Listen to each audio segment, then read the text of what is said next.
தேவனே நான் ஓமதண்டையில்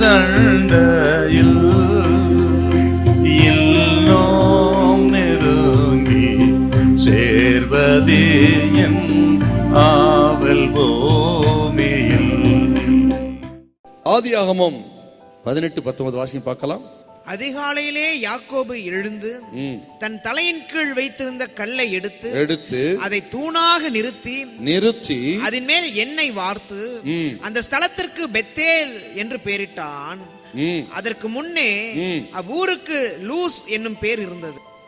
இந்த காட்சியை கண்டவுடனே அவன் அதிகாலையில் எழுந்து தலையணையாக வைத்திருந்த கல்லை எடுத்து அவன் நிறுத்தி அதன் மேல் எண்ணெயை வார்த்து அவன் சொன்ன அற்புதமான வார்த்தை, இது தேவனுக்கு வீடாகும், பெத்தேல் என்று பெயரிட்டான். அந்த இடத்துக்கு அருமையான ஒரு ஆராதனை அவன் இங்கே செய்தான். இந்த வானத்தின் வாசல் அப்படின்னு சொல்லி ஆராதித்தான். அதுக்கு பேர் தான் பெத்தேல். இது வானத்தின் வாசல். இஸ்ரவேல் ஜனங்களின் வாழ்க்கையில இந்த பெத்தேல் மிக முக்கியமான ஒரு இடம்.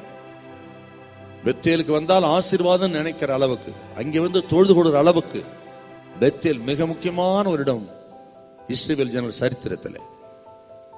அது ஆரம்பமான இடம். இந்த யாக்கோபு தரிசனம் கண்டு அவன் தேவனை தொழுது கொண்ட ஒரு இடம்.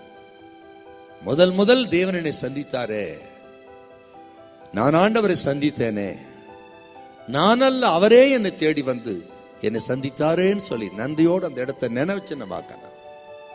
எதுக்காக ஆராதிச்சான்னு கேட்டீங்கன்னா, இப்படி ஒரு வாக்குத்தத்தம் கொடுத்தாரே, நீ வடக்கையும் மேற்கையும் கிழக்கையும் பரம்புவாய், பூமியில வம்சங்கள்லாம் உனக்குள்ள ஆசீர்வதிக்கப்படும், நான் உன்னோடு கூட இருந்து நீ போற எல்லா இடத்துல உன்னோடு இருந்து உன்னை ஆசீர்வதித்து உன்னை ஆசீர்வாதமாய் திரும்பி வர பண்ணுவேன், நான் உனக்கு சொன்னதை செய்யும் அளவு கைவிடுவதல்லன்னு சொன்னாரு பாருங்க.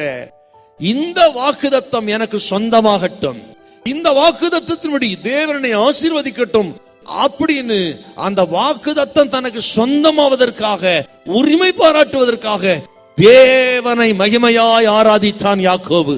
கர்த்தர் இந்த நாளிலே சொல்லியிருக்கிறார், உலகத்தின் கடைசி வரை நான் உங்களோடு கூட இருக்கிறேன்னு சொல்லியிருக்கிறார். இந்த வாக்குத்தத்தம் எனக்கு சொந்தமாகட்டும் என்று ஒவ்வொரு நாளும் கர்த்தரை நீங்கள் ஆராதிக்க வேண்டும், புகழ்ந்து பாட வேண்டும். ஆண்டவரை பாடி ஆராதித்து இந்த வாக்குத்தத்தங்கள் எல்லாம் நமக்குன்னு நீங்க சொந்தமாக்கி கொள்ளுங்க.